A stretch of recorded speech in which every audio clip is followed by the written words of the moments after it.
Hey, Father Michael here. Well, the day has finally arrived, and it's a day I've really been dreading all week. Not sure how today is going to go, not sure how I'm going to make it through, even as I know that I will, of course, make it through. On this day, 25 years ago, my firstborn son, Christopher Michael, died in a car crash through no fault of his own, just a few weeks before he would have turned 20, which was the age I was when he was born.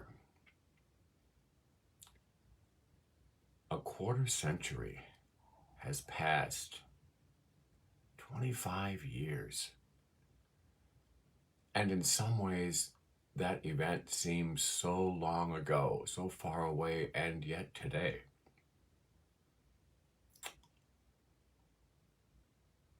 It feels like it happened yesterday. If this were some kind of a happy anniversary, 25 years, we'd be calling this a silver anniversary or a silver Jubilee. So I'm trying to focus on the positives, the silver linings, if you will, that have kind of accrued to my life in the aftermath of his death. Isaiah 41, verse 10 says, "Don't be afraid. I am with you. Don't be dismayed. I am your God."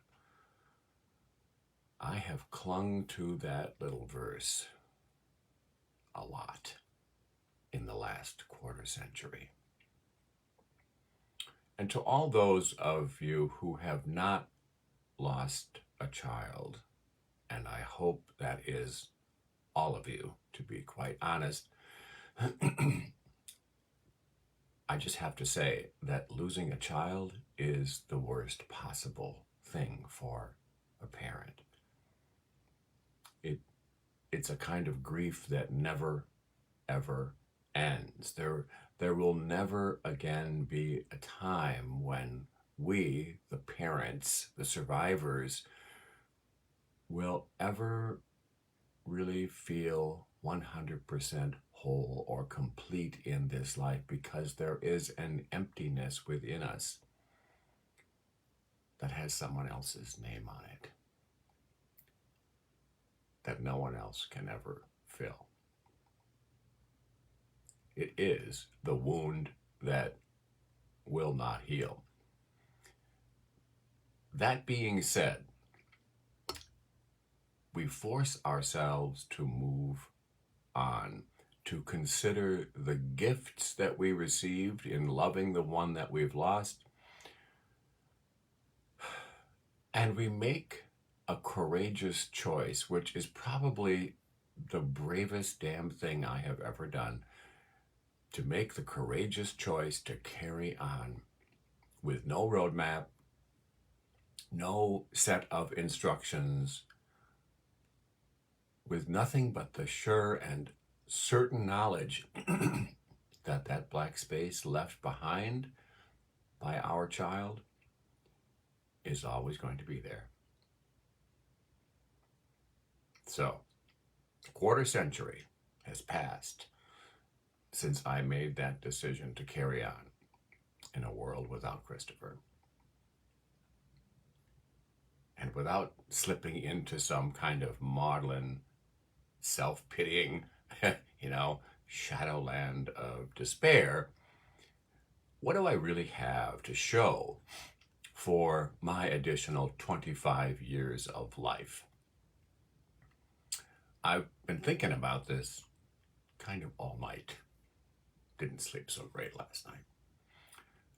And actually, in fairness and in truth, a lot has changed. And a lot of it most of it, for the good. First of all, looking back where I was 25 years plus one day ago, I was a different person.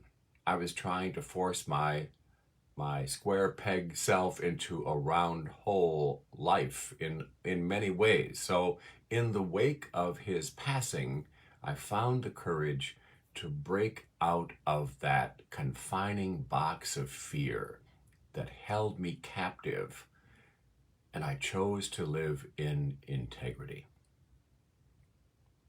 Now, I didn't always do that gently.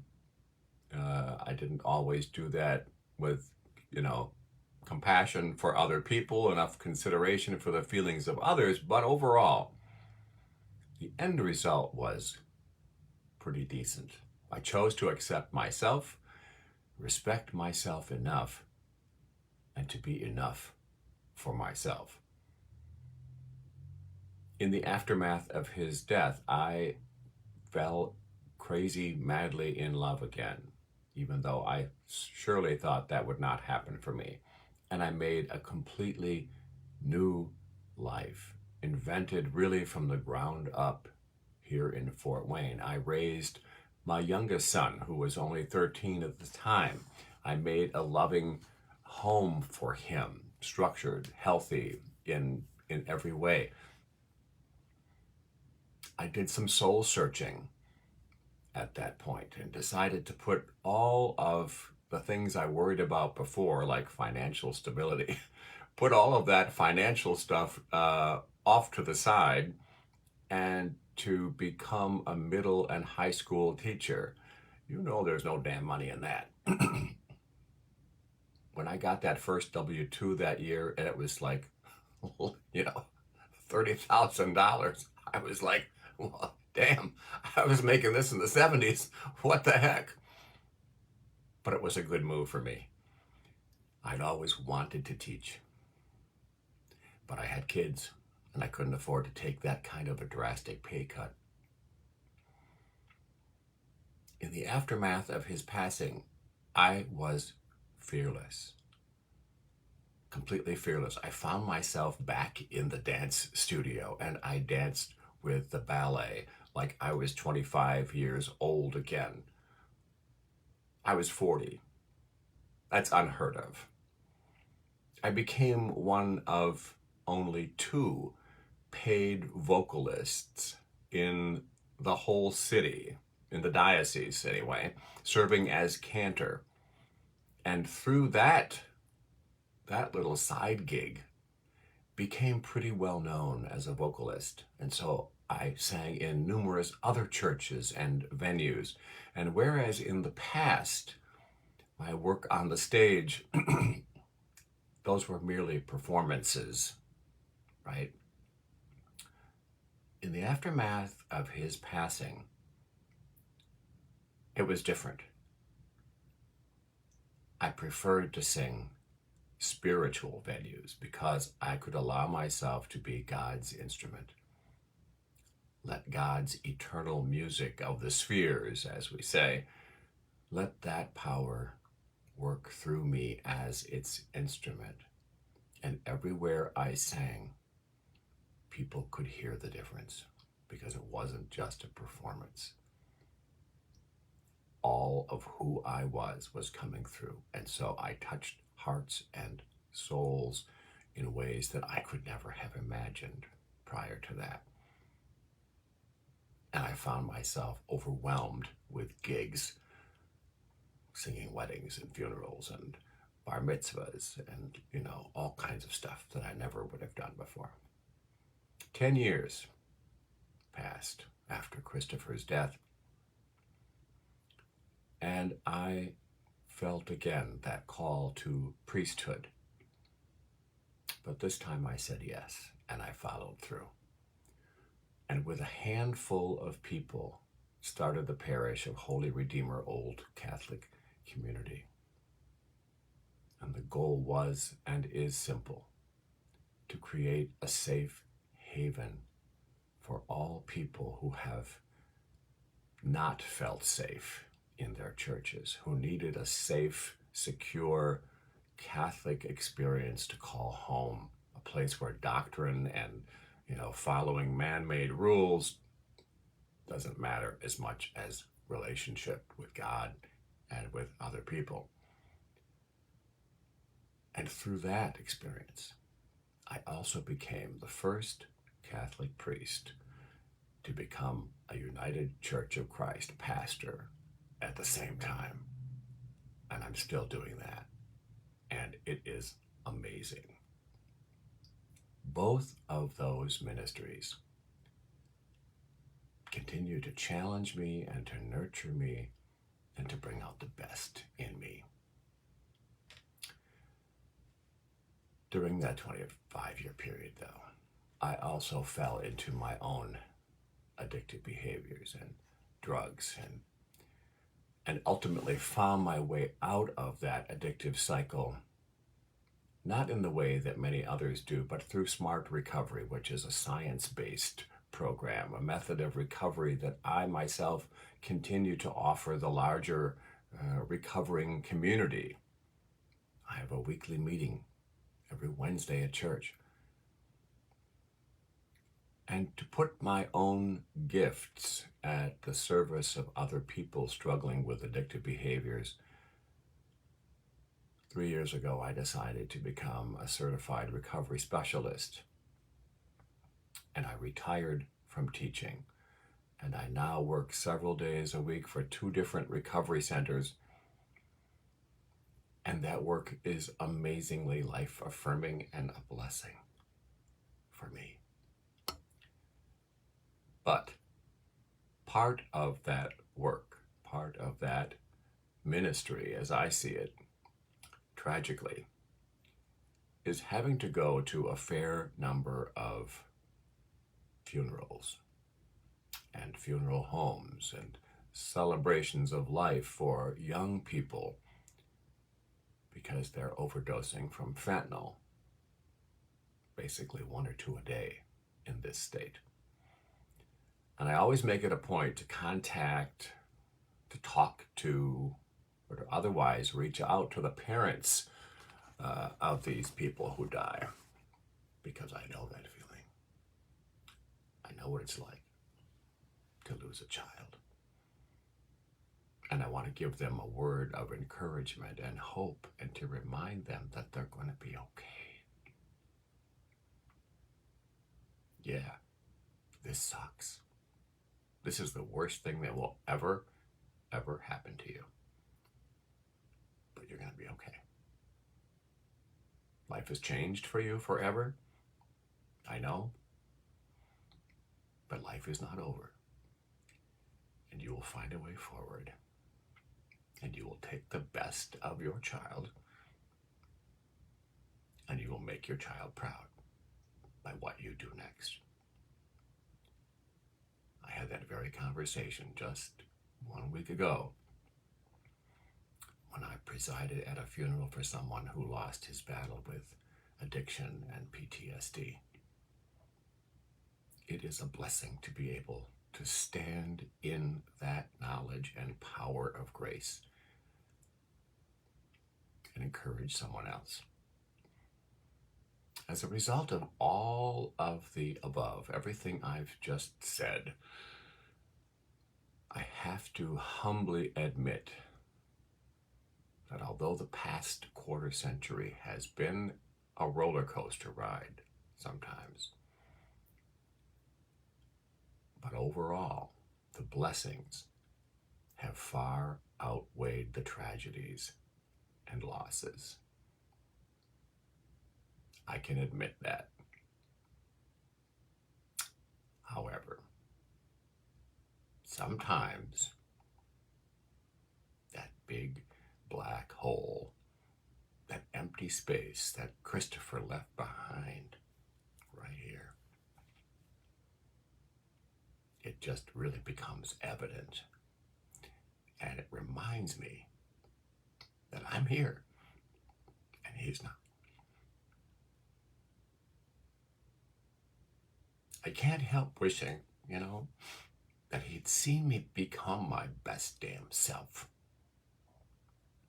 I wish he'd been at my side, to see me receive all of those awards and accolades and praise. I wish he'd been there to encourage me and to stand by me when things really sucked and were awful. I could have used his irreverent sense of humor and his way of making things crazy fun. And to be honest, I do sometimes feel his presence. And I feel him reaching out to me to let me know he's okay. He's waiting. But maybe not so much today. Today is the day of struggle.